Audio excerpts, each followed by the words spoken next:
Hey internet, how's it going? This week in Walking Dead, we actually get to see what is going on with the Hilltop Zone, or pretty much at the very least, what is going on with Jesus and pretty much his group. And apparently, his entire group is the Hilltop. You know, it's a place where, of course, it sits on this hilltop, and it does have all these massive walls around it, almost sort of like a miniature fort and stuff like that, because it doesn't look like it's as big as the Alexandria safe zone. So pretty much you do kind of look at that and it's like, well, this place is smaller. However, they do seem to have way more food and way more medicine in parallel to how Alexandria is, to where that they have way more people, they have way more weapons, and pretty much they have way more. They have a way more fortified home, you know. Because kind of looking at the two, for them to actually set up a trade route in between, like actually, it would make way more sense to take those people from that area and over time bring them over to Alexandria, or pretty much at the very least try and find some better way to fortify this fucking hilltop, this fucking hill area or some shit like that. But either way, pretty much starting out, it seemed like it was a good idea to set up a trade for them. But as this slowly starts to set in, it's like the hilltop population seems to be a population limit in fucking denial, because the second that they get there, the very first fucking thing that happens is that these guys try to threaten Rick and their people with fucking spears. They don't have any bullets, so it's like, how in the fuck are you even going to try and get them to give up weapons and shit like that if you can't stop these people from just pretty much breaking down the door and murdering everybody up on the inside and taking everything by force if they wanted to? So yeah, that's their first strike. The fucking second strike comes in with fucking Greg, and when Greg comes in, first thing out of his mouth is, or at least as Rick is trying to talk to him about a trade, he tries to dismiss everybody and says that he is the boss and that pretty much he runs that place and that they need to listen to him and shit like that.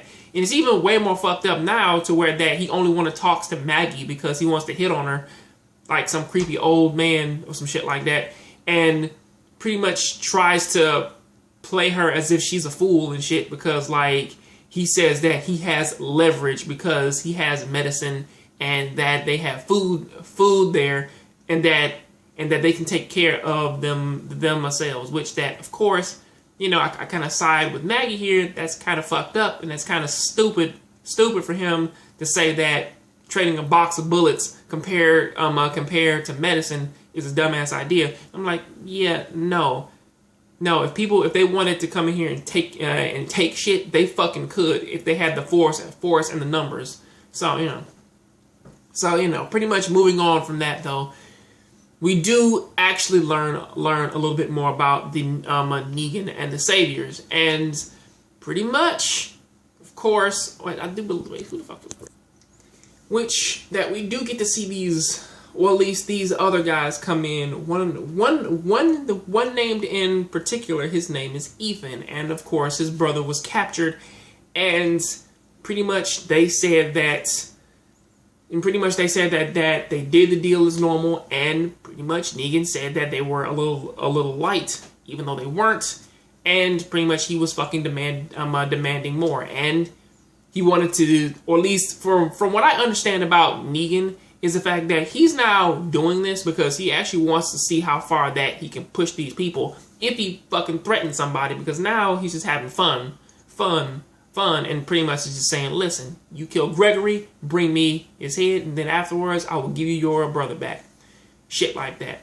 To which that, of course, he does Ethan does stab Greg, and then a fight breaks out with fucking Alexandria and the new people coming back. And, of course, Greg kills Ethan. And I will have to admit, I did actually chuckle when Rick stood up and just said, what? With blood on his face and shit. Like, what? It's no big deal. Fucker tried, man, to kill me, so hey. The fuck do you expect? Which is actually pretty funny. But this actually does kind of open up negotiations a little bit more, though. Because, honestly, for some reason, I don't really understand why nobody, or at least why Greg hasn't fucking realized this, to where that no matter how much you even try and do this thing, I mean, like, of course, Jesus diffuses the fight. And honestly, I will be fair, he does actually look more like your stereotypical version of Jesus, because he does actually have the hair and the goatee, of course. But now he's even wearing the fucking clean white t-shirt and shit like that. I'm like, how the fuck are you doing that? But either way, Greg goes back, calls back in Maggie and says that he has leverage and calls Ethan a coward and all the rest of his other shit, and says that pretty much I was just asking you to do a service for me. Pretty much you just had to say yes, and then you could have gotten some of my you couldn't have gotten you had to work for our supplies, because pretty much he was implying that they have to work for him if they want their shit. And pretty much, of course, Maggie does actually kind of say it to where that they will get that they will get Ethan's brother back for them for some of their supplies. But at the end of the day, though, Maggie does kind of end up screwing him over, though, because, or at least she had to make this shit perfectly clear to where that, again, what I was saying earlier is the fact that Negan is not going to stop at fucking 20, 30, 40%. Over time, he is going to want more until there's nothing left of this place, because he doesn't see it as a perfect supply chain. He sees it as just some place in which that he can just have a little bit of fun with, because he just doesn't like the size, or he doesn't like Greg or some shit like that.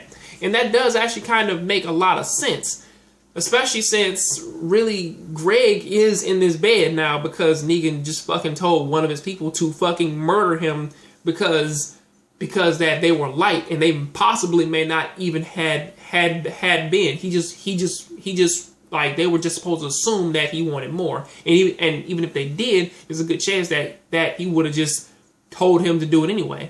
So you never know. But either way, Maggie does get that point across, and they take 50% or at least half of everything in which that they have, and then they head back to Alexandria.